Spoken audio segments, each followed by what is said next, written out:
In Tears of the Kingdom, we're told that there are 7 secret stones, belonging to the 5 sages, Zelda and Ganondorf. But what if I told you there were more? What if the dragons we've seen soaring above Hyrule aren't just elemental spirits, but ancient Zonai who made the ultimate sacrifice? And what if one of them is missing?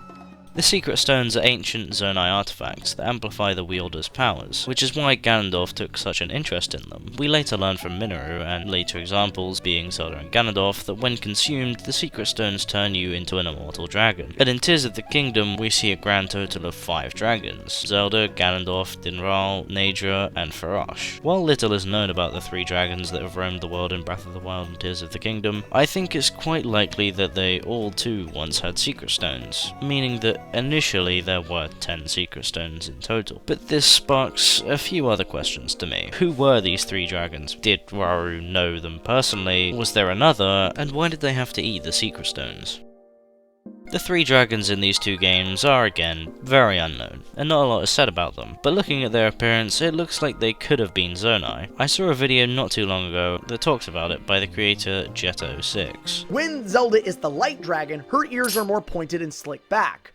Her nose is far more straightforward, and her flowing blonde hair is seen very prominently. And her horns on her head are almost like a physical embodiment of her actual power. Ganondorf, on the other side of the spectrum, becoming the demon dragon, has his massive red flowing hair, the darker scales reflecting the actual darker skin color. So, both the demon dragon and light dragon show significant physical attributes that their normal forms have. So now with that established, let's apply that same logic to the 3 dragons of Breath of the Wild and Tears of the Kingdom.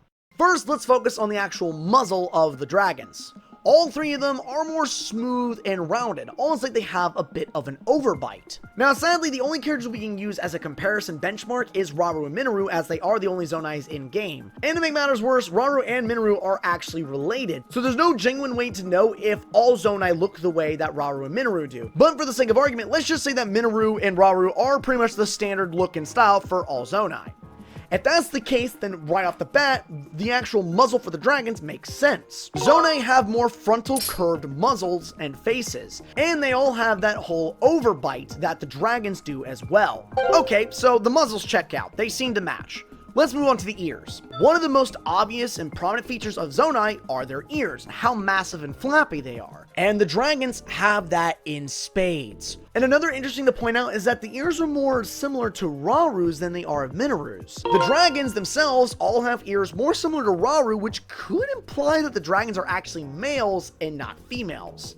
We also saw that because of Zelda's ears being pointed, that was shown in her dragon form as well, being more pointed and lean back. But again, we do not know that for certain, and it could be just an artistic take on the ears themselves. Because of this, I think it's at least plausible to think that they were in fact Zonai, and because of that, also quite possible that Rauru knew them. These 3 dragons may have been heroes of the Zonai who sacrificed themselves. We know that prior to the imprisoning war, there were many more Zonai, but by the time Zelda arrives in the past, the only 2 left are Rauru and Minoru. So what happened to the others? While this is all speculatory, it's possible that the Zonai were attacked by something destructive, and the 3 heroes Dinral, Naedra, and Farosh couldn't defeat the evil on their own, and had to use the secret stone's full strength in a sacrifice, leaving only Minoru and Rauru as the remaining Zonai. Now, what am I talking about? I said a while ago that I think there was originally another dragon, but there isn't really any evidence to back that, is there? Well, actually, initially, no, there wasn't. This was just an idea that I had thought of, given that we have the Dragon of Fire for the Gorons, the Dragon of Water for the Zora, and the Dragon of Lightning for the Gerudo, but not a Dragon of Wind for the Rita, which just seemed strange to me, but I left it alone for a while.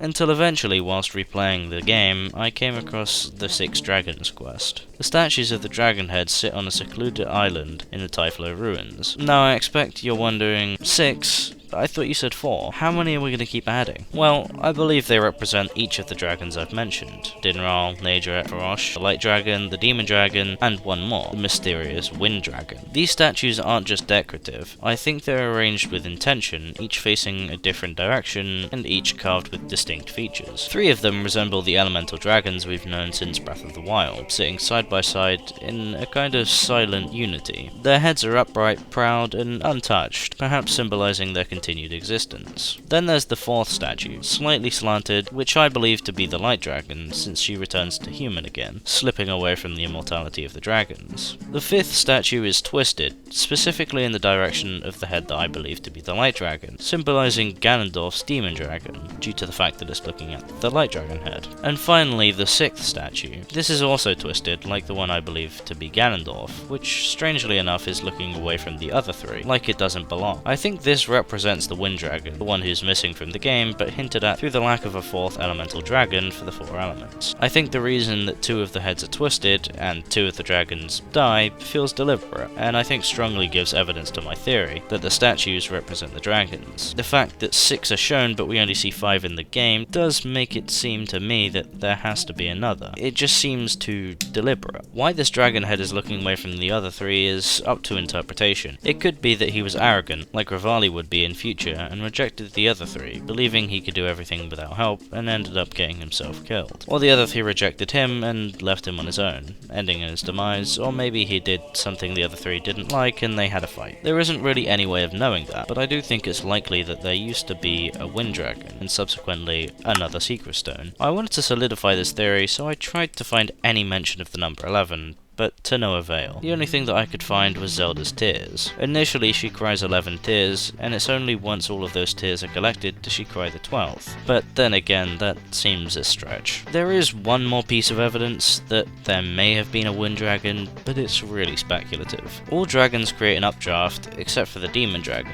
It could be that the Wind Dragon blessed them with a power before, or because of his death, and maybe even existed after Zelda had become a dragon, since she has an updraft around her too. The fact it doesn't happen around the Demon Dragon makes me think this could be more likely, but it's still a minute detail. Hopefully when Age of Imprisonment releases, we'll get more insight into what happened during that time, exact specific details, and maybe even more backstory to the other Zonai. But then again, it's Hyrule Warriors, so they'll probably just tell us it's not canon after 6 months.